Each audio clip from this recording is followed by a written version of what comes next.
Yo, alright, good day mga bossing. Meron tayong Toyota Hi-Ace na carb type bossing. So ito mga boss, ayan oh. Napakita ko sa inyo yung carburetor mga boss. Ito, kinalas na natin mga bossing oh. So ang issue ni bossing, ang concern niya sa atin, mga bossing, ang issue ni si sir dito is yung sa hard starting mga bossing.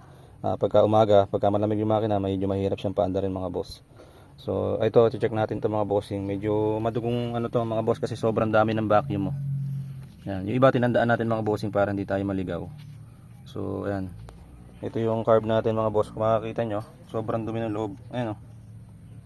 Ayan. Tapos dito sa naglilik siya. Dito, naglilik siya dito mga bossing. So i-check natin kung bakit naglilik. Ayan. So i-overhaul natin to mga bossing yung carb ni sir. So yung Toyota Hi-Ace na na van mga bossing, na carb type. So ayan. Yan, linisin natin mga bossing. Yan mga bossing, ito na yung carb ng Toyota Hi-Ace natin mga bossing. So makikita nyo, napakadaming pyesa mga boss. So niloloko ko yung may-ari, tinatanong ko maibabalik pa namin.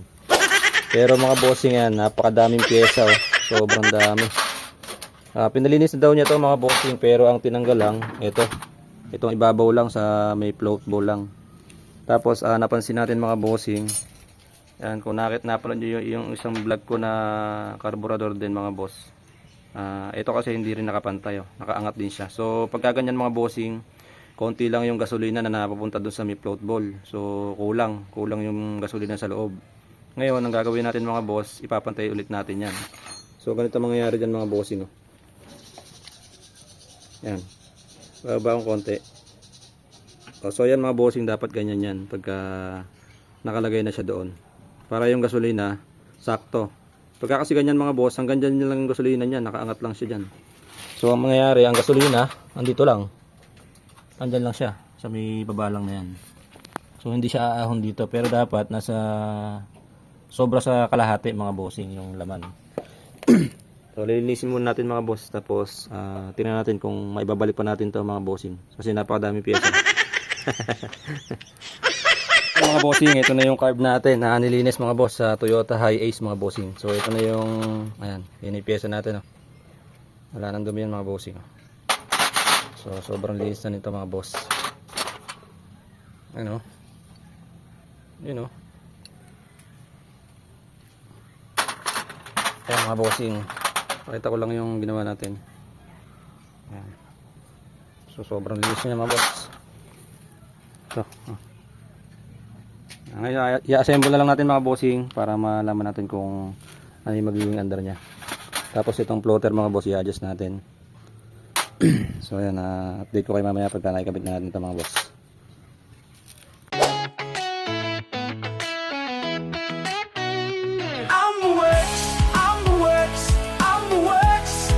Tunog ng makina, amoy ng gasolina. Handa na ba kayo? Ayos na tayo sa AmbuWorks. Problema'y mawawala na.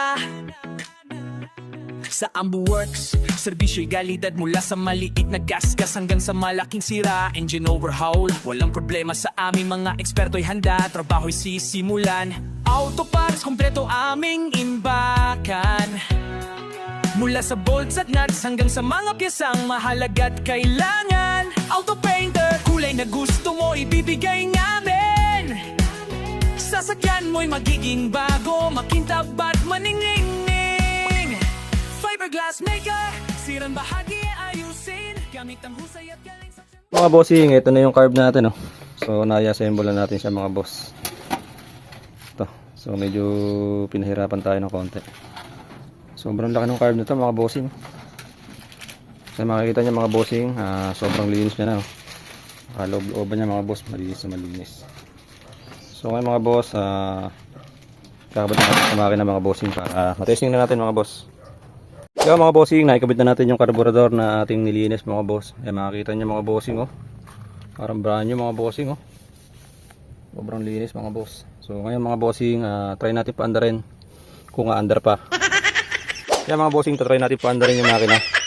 So ayan, susuy lang natin mga boss. Okay, start natin mga bossing.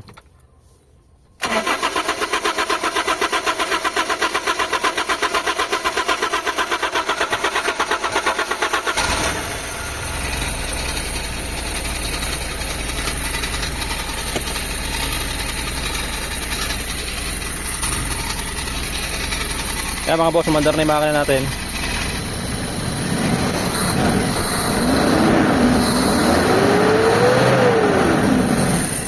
Mga boss, oh, suwabe oh. So ito tono lang natin mga bossing yung carb. So wala sa tono yan mga boss. So alright mga bossing, ayan, nakikabit na natin yung carb. Tapos na itono na rin natin. Sabay itono na rin natin tong distributor mga bossing. So ngayon mapapaandar natin mga boss. Ayan, start natin engine.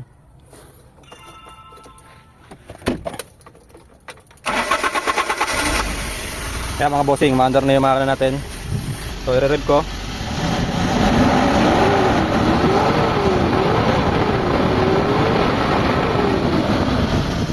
So yan mga bossing, sabi ni sir, hanggang 100 lang daw yung tinatakbo nito. So ngayon testingin natin kung ilang kilometer per hours yung tatakbuhin nito ngayon. Yan mga bossing, test ride namin itong high ace mga bossing na nilinis natin yung carburetor. So yan. So yan mga bossing.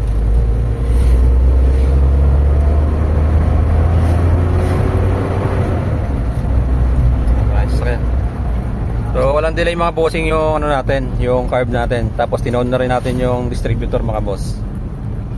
Yan. Sir, ano bago sir? May nabago ba? Oo. Malaki sir. Malaki naman ang binago. Maganda na siyang drive. Salamat sa itang buhos.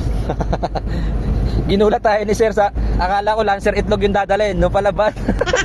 Kailan ba tayo lilikuan? Sige sir, diretso ka pa doon sa may kanto na yun, sa may boundary na yan. Kaliwa mo dyan.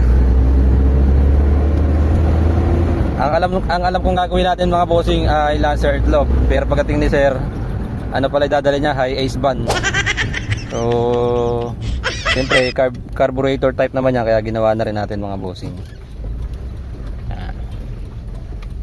So ayun, malaki daw yung pinagbago. Hindi katulad dati na Itong pag inapakan ko pa, parang ayun, parang nanginginig sir. Ngayon hindi lang.